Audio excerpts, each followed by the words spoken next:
Bienvenue sur du conflit. Cette chanson raconte l'histoire vraie d'un homme qui a dessiné sur du papier d'hôtel le bâtiment le plus massif de l'histoire, et d'un fils qui est mort pour tenir cette promesse. Écoutez bien, c'est l'histoire de Willow Run.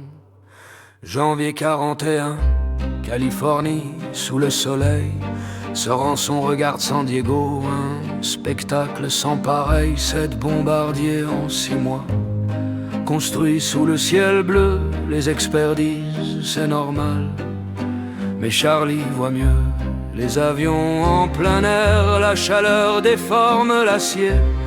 Rien n'est standardisé, tout doit être ajusté. Roosevelt demande 50 000 pour affronter la guerre. Consolidated ne peut pas, l'Amérique va perdre cette affaire. Cette nuit-là, dans sa chambre, il ne peut pas dormir. Son crayon dessine un mille impossible à construire. 69 sous-ensembles, une chaîne sans arrêt, un bombardier par heure, voilà ce qu'il promettait. 1 mille de long, un rêve d'acier. Willow Run va naître, l'Amérique va créer. Ils ont dit c'est fou, jamais ça marchera, mais ce rançon a juré. Je vous le prouverai. 18 mois de cauchemar, Willy Tron crie les journaux. L'usine est une blague, 56 avions, c'est trop peu. Consolidated change tout, chaque jour nouvelle version.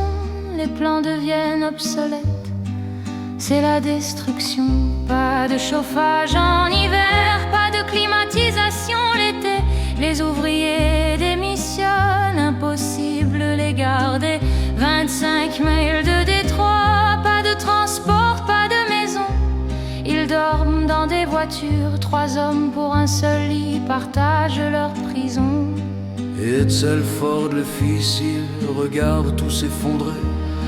Le cancer le dévore, mais il ne peut pas abandonner. Son père ne comprend pas, le gouvernement veut prendre contrôle. Chaque jour est un combat, le stress consume son âme. Il assiste aux réunions, ne peut même plus marcher. Il examine les rapports depuis son lit d'hospitalité. Les médecins le supplient, reposez-vous, laissez tomber. Mais Edsel a promis un bombardier par heure, il va honorer. Mai 43, 1h10 du matin, Edsel Ford s'éteint. 49 ans, c'est la fin. Willow Run l'a tué, le cancer et le stress combinés. Sa promesse inachevée, son rêve abandonné. 1 mille de long, un prix trop lourd. Edsel est parti avant de voir ce jour. L'usine qui devait sauver l'Amérique en guerre a pris la vie d'un homme, laissant son fils sur terre. Mais Henry Ford, de 28 ans, rentre du service, il prend le contrôle, transforme le sacrifice en justice. Truman a enquêté, Consolidated a arrêté de changer. Un seul directeur maintenant, la production va décoller. Les femmes viennent riveter, Rose et 1000 autres courageuses. Elles soudent l'acier qui vole, des ouvrières vertueuses. Les gabarits permanents, l'innovation révolutionne. Tout ce qui prenait 250 heures prend maintenant 1 heure, c'est fou.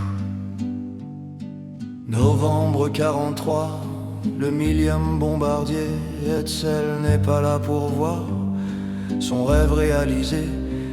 Puis avril 44, 453 en 1 mois. Plus que toute l'Allemagne, l'Amérique dicte la loi. 1 mille de long, le rêve s'est réalisé. Willow Run produit toutes les 63 minutes envolées. 8680 45, B24 sont nés. L'impossible est devenu réel. L'Amérique a tout changé. De l'Atlantique au Pacifique, ils ont volé dans le ciel. Ploiecht, Berlin, Saipan, partout l'acier étincelle. Chaque bombardier construit, c'était celle qui volait. Chaque mission accomplie, sa promesse honorée. La Luftwaffe a vu les nombres impossibles à détruire. Ils abattaient 10, 20, arrivaient, l'Allemagne allait périr. Göring a dit c'est fini quand il vit le flot infini. La production de masse a gagné, l'industrie a choisi. Juin 45, le dernier B24 quitte Willow Run, son nom. Henry Ford Edsel ne l'a jamais vu, mais son fils, oui, 8685 bombardiers, toutes les 63 minutes. La promesse d'un homme mort, l'héritage d'un sacrifice. Sorançon avait raison, les experts avaient tort, l'impossible était possible. Ceci est du conflit. N'oubliez jamais ceux qui ont tout donné.